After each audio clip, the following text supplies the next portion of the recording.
Good morning to each and every one of you. Let me place on record a heartfelt welcome to one and all to the morning session of the second day of TiECon Kerala 2012.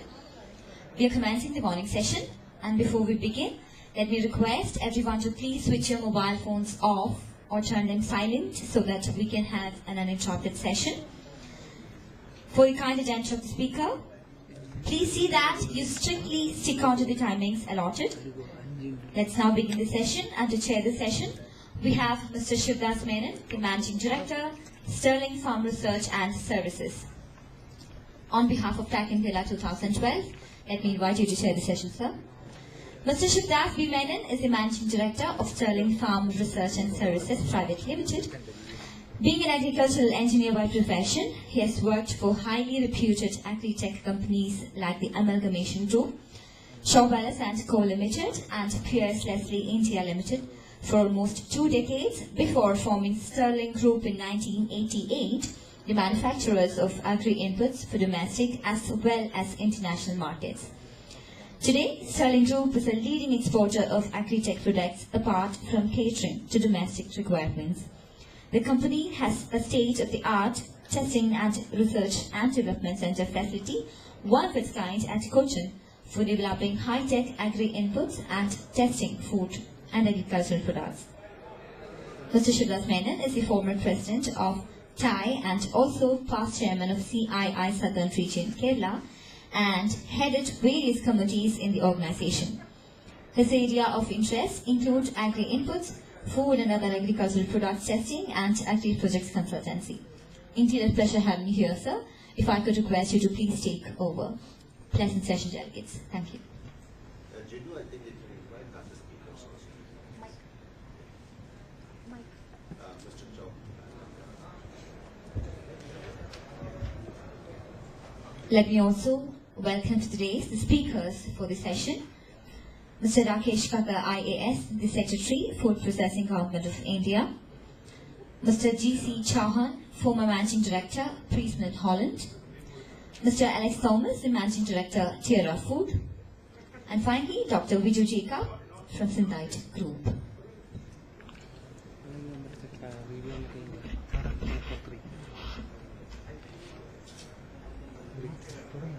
Good morning, all of you. I have great pleasure in welcoming all of you for this important session. Realizing the importance of agriculture, especially in Kerala. TiE has focused in this area, and generally TiE is known as an IT initiated organization or whatever it may be. I was pulled into the organization because of my agriculture background. And let me tell you, TiE has got 62 chapters all over the world, and this is the first chapter to focus in agriculture also, agriculture and food processing. And in the past, we conducted 3 very successful workshops in agriculture. We have released a book on this, which is available, if somebody is interested, it's available in the TiE office. And we have given our views to the government of Kerala, and I'm happy to mention here that they have accepted and they are working towards that. Yesterday, I don't know how many of you all listened to Mr. Sam Petruda. He was mentioning about the bottom of the pyramid. Mr. C.K. Prahalad said, you market your product in the bottom of the pyramid. That is nano car or whatever we all meaning, affordable. But he says that you got to start producing in the bottom of the pyramid. So I think the best product, best projects, what we can start in the bottom of the pyramid is agriculture. Agriculture and agriculture business, inputs, products and all that. Now, this government has allotted reasonably large amount for high-tech agriculture, and to understand the high-tech agriculture, I was happy that I could take the decision makers of the state to Pune. My good friend Mr. Chauhan helped me to show them what exactly the cultivation under control condition. A lot of money has been allotted and the work is going on accordingly. Every 3 panchayats will be having, every 1 panchayat will be having 3 greenhouses. And that means we have about 900 panchayats in Kerala. Almost 3,000 greenhouses will be having within a period of 3 to 4 years. Then what to do with the produce? There comes, it is the packaging, cleaning, packaging and all that, and then the processing. In fact, there is an excellent model.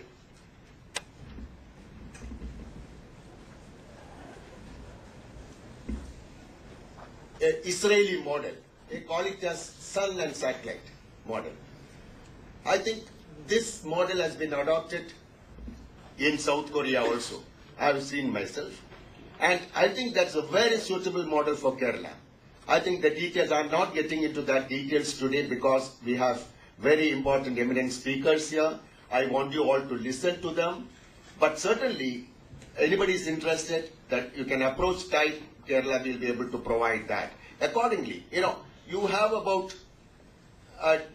10 to 15 greenhouses and the produce is positioned in the centrally processed area where, briefly I'm telling, where from there it is cleaned, product marketed, packed and marketed all over the world or even in Kerala. In Kerala brings in almost about 2,000 tons of vegetables every day from other states.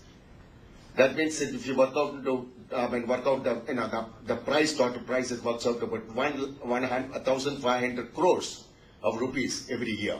And out of which, according to the little work what you are in our lab, almost 30% is highly contaminated with pesticides.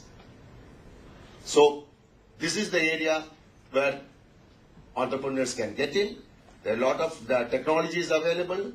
75% of that cost is being met by the government, 50% by the state horticulture mission, and 25% the state government.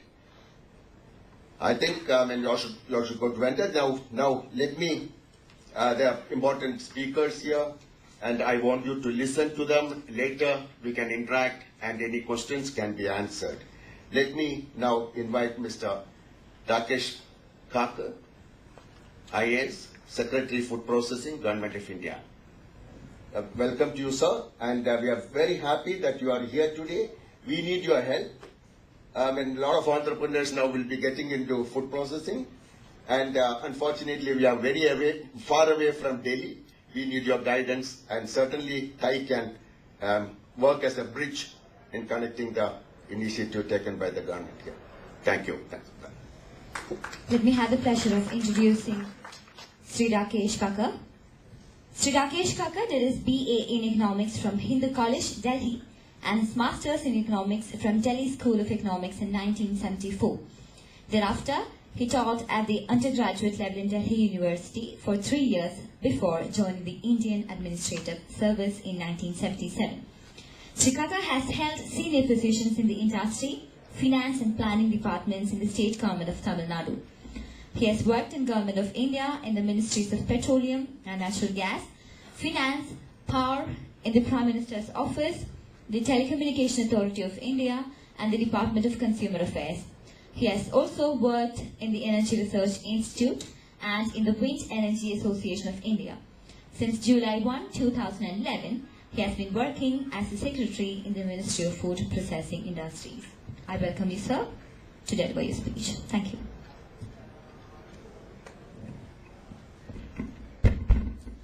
Shri Shivdas Menon, Shri Alex Thomas, Shri G.C. Chauhan, Dr. Jacob, and ladies and gentlemen. Very good morning to all of you. First of all, let me thank TICON and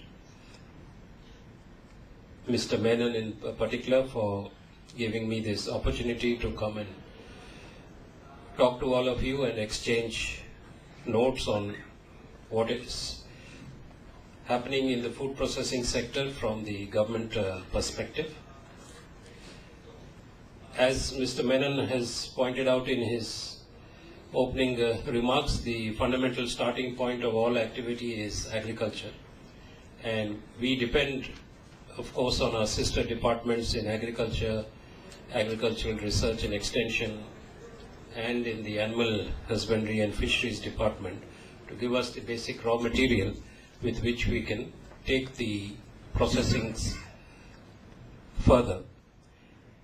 One of the heartening features of the last few years is that the food processing sector has been growing rapidly, and it has been growing at a rate much faster than agriculture. So that means every year we have been adding more value to agriculture, agriculture defined in the broadest sense, including meat, poultry, fish, etc. That's how it's classified in the national income accounts. So while the food processing sector has been growing at an average of 8% for the 4-year period ending 9-10, agriculture has grown at 4%. So that is a very heartening feature. The national income figures come with a lag, but whatever is the indicative figure from the index of industrial production and the quick numbers for agriculture, last year in fact we saw record growth in food processing sector at over 15%. So this shows that the market has been growing, and in another significant feature of this growth is that most of the growth is taking place in the organized sector.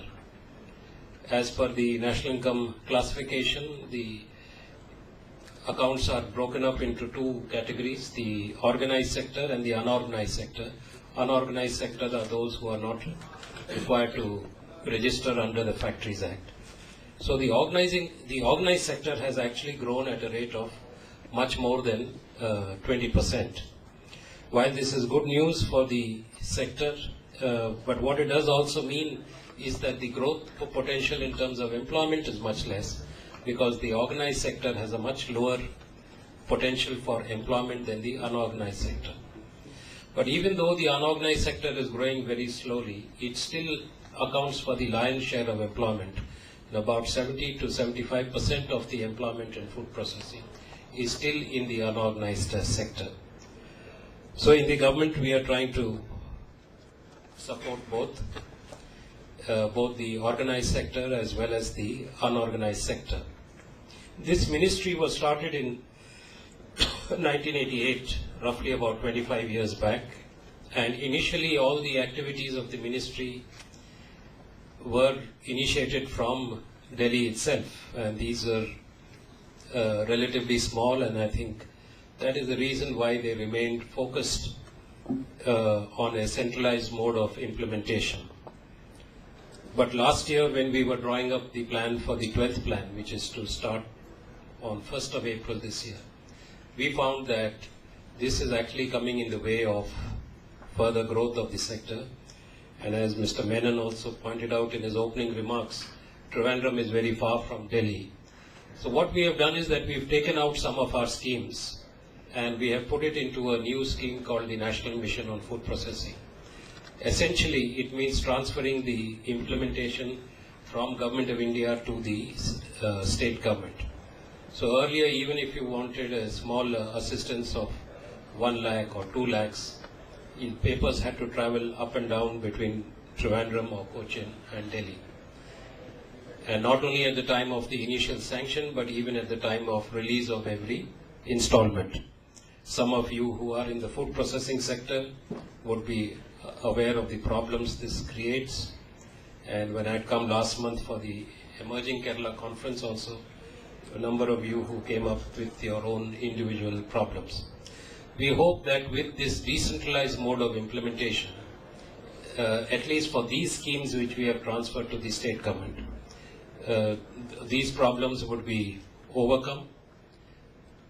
So number one, you would be able to get quicker response to your requests for support, and also during the course of implementation of your project, the fund release would be faster. And we also hope that with this, the reach of the schemes will also be much larger. So, a lot of people may not be aware of our schemes, but with the implementation being done at the state government level and with our using the state government and involving them in the entire decision-making process, we feel that the reach of our schemes will increase further. So what we have done is we have transferred 4 schemes at present to the state government: the technology upgradation scheme, the scheme for cold chain for non-horticulture. Horticulture we are still doing through the National Horticulture Board. Then we have a scheme for skill development, which is very important because wherever we go, the one problem that everyone throws is the shortage of skilled personnel, skilled labor force. So we have various schemes for skill development and of course schemes for promotion, for supporting conferences, workshops, training, etc. So these 4 schemes have also been transferred, and as we go along the plan period, we plan to add more schemes and transfer more of the resources to the state governments. In Kerala, it is the Industries Department which is implementing the scheme, and at the field level it is Kinfra which has been decided by the state government to be the nodal agency. Kinfra has already received a large number of applications and they are processing them, and we do hope that this scheme will take roots in Kerala and Kerala will become one of the model states for this particular activity. In the Government of India, we would be mainly focusing now on the research and development scheme that we have. Then we have got a scheme for laboratories and we have a scheme for the mega food parks. These are the schemes that we would be mainly focusing on. There is another scheme for modernizing and setting up new scientific slaughterhouses or abattoirs, and that has had limited success in the last plan period. But drawing on the problems that we have faced, we are planning to do more projects at the central level, but in a couple of years down the line we plan this also to be decentralized and provide funds to the state government to implement the upgradation and modernization of slaughterhouses. On the skill development side, we have also 2 institutes in the Government of India. One which is functional at Tanjavur in neighboring Tamil Nadu. This has already produced 2 batches of MTech students, and the first batch of BTech students will come out next year. The institute has also done its own R&D, and there are about 100 products which they have now put out advertisements for prospective entrepreneurs who are interested. They can bid for the rights to exploit the technology. All the bid documents are on the IICPT website. IICPT stands for Indian Institute of Crop Processing Technology. We have another institute in the north that is just on the border of Delhi, and this is in Haryana. It's the National Institute of Food Technology, Entrepreneurship and Management. It is a deemed university under the UGC Act. We got the deemed university approval only on 8th of May this year, and we've started the first batch of BTech and MTech students in August. And NIFTM will also have a PhD program. They will also have a non-academic section which will have facilities for business incubation, for sponsored research, support to the small and medium enterprises, and also a consultancy division which will help industry to find a range of consultants for a particular problem. They are empaneling consultants, and they will be classified according to the services that they can provide. So if anyone wants to look for a consultancy in a particular area, they can approach NIFTEM. NIFTEM will help them find a consultant, charge their own management fees, and then bring the industry and the consultant together. So these are the two institutes that we have, which will focus on both skill development as well as on promoting R&D and trying to help industry to solve their problems. But beyond the activities that we are doing, we would also like to engage more actively in future with other aspects of the food processing industry, other agencies, most notably the Food Standard Safety Authority of India. And we do recognize that there are a lot of problems in the entire system of regulation for the food safety. We have been talking to industry, to the industry associations, and we had finally decided in a meeting last month to start a new initiative for voluntary health certification. The Quality Council of India has been asked to do a study, develop a scheme, and this scheme will be, of course, evolved in close consultation with industry as well as consumer organizations. The idea is to have a separate body, largely promoted by industry, which will do voluntary certification. So you can do certification for products and standards for which there is no equivalent in the FSSAI. There will be a mark associated with this organization. So those who are members of the organization will be entitled to use the mark. We are given to understand that there are similar examples, successful examples in different parts of the world, both in the food processing sector as well as in other sectors. And we do hope that at some point of time, this voluntary certification and the mandatory certification, which is done by the FSSAI, at some point of time, the two can merge. Although for the present, they will be running on parallel tracks. So we hope that this initiative will help to improve the quality standards in India, will help to bring about greater acceptance of packaged food in the country. And with all the other initiatives that we have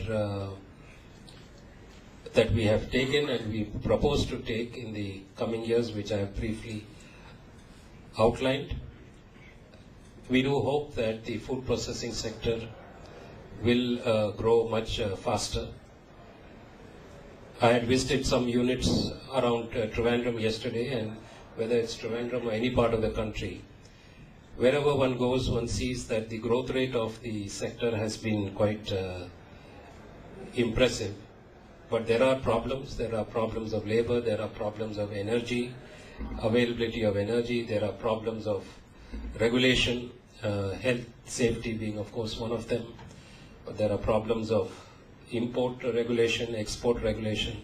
So we do hope to engage more actively with industry on all these issues and see that this rate of growth is sustained or even improved in the future. And I look forward to interacting with all of you to see how we can do even more to make this sector the fastest growing sector in the manufacturing space. Thank you. Thank you, sir. Only one area I would like to touch upon is the food safety. We have major problem here. Almost every day some hotel is raided or the food processing units are raided. But I feel that there have been the improper training the people responses. They are not doing it purposely. They don't know how to go about it. So the government is taking a lot of initiative. But I suggest something. There are private sector companies also having full-fledged laboratories, NABL and FSSI certified laboratories. I think the government should take initiative in developing a PPP model. It's not. I know that it's not possible for the government to do everything itself. So some involvement. That's important, sir. So another thing, Dr. Saab, what he said is, now we don't have to travel all the way to Delhi. Can get things done in Trivandrum itself. Let's all do it. And this is one area. I mean, TIE feels, everybody feels that this is the one area we'll have to develop. There are a lot of opportunity in food processing, as we are going to have a lot of products, agriculture produce here. And let us listen to other speakers. Thank you. Inviting Mr. G.C. Chauhan, the former Managing Director, Priestman Holland. Mr. Chauhan has an accumulated experience of more than 45 years in commercial horticulture, which perhaps can be termed as a rare blend of technological visions and commercial potentials. His current interests are focused to designing large projects in floriculture, tissue culture, post-harvest management of horticultural produce and marketing. In earlier years, Mr. Chauhan has considerable experience in fruit and vegetable production and post-harvest management and processing technology. He has been heading his company, Priestman India Breeding Private Limited, as its managing director ever since 1997, which was a joint venture company. Mr. Chauhan has designed and commenced implementing an integrated horticulture project in Ethiopia at a capital investment of $130 million. Mr. Chauhan is also on the Academic Council of Kerala Agricultural University. He is brilliantly experienced and has designed and handled more than 90 projects on his own. Inviting Mr. Chauhan to commence his speech.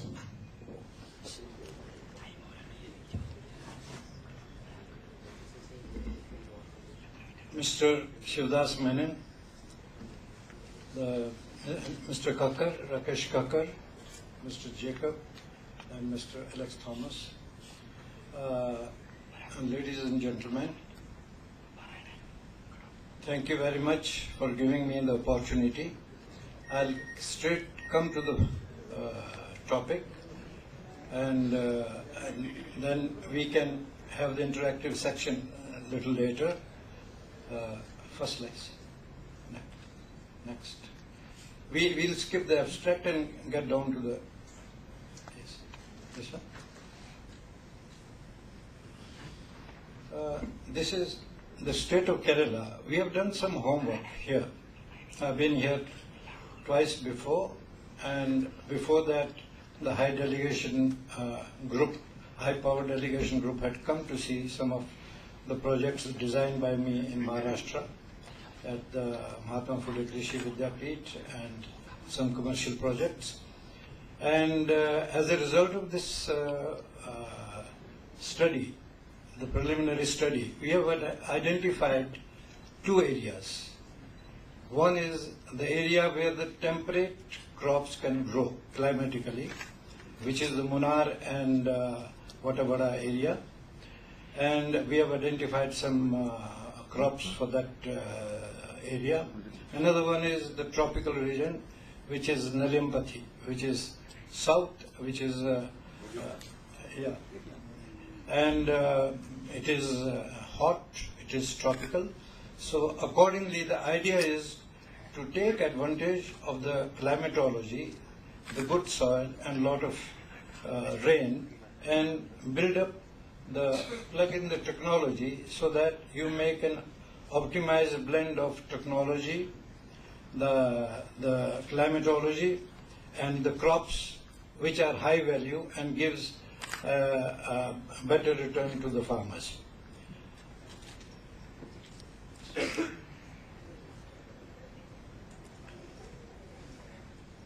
Now, this is one area in Munnar. We have proposed a high-tech horticulture project in this area. I'll share with you what are the various crops that can be grown. and this is basically the cooler zone. It was so interesting to see when we went down to the village level or the farm level, that there are some pears, wild pears or peaches already growing. So there is no reason why the commercial varieties cannot grow, and it can ultimately bring good return to the farmers, subject to when you plug it in with the high technology and capital at an affordable price. This is one of the farmer. He was growing, you can see, plum tree, not a very commercial variety, but the fact is that plum is growing already. So the idea is to update the technology, grow the commercial varieties, and you have a market right within Kerala or in the nearby areas. He is the farmer with his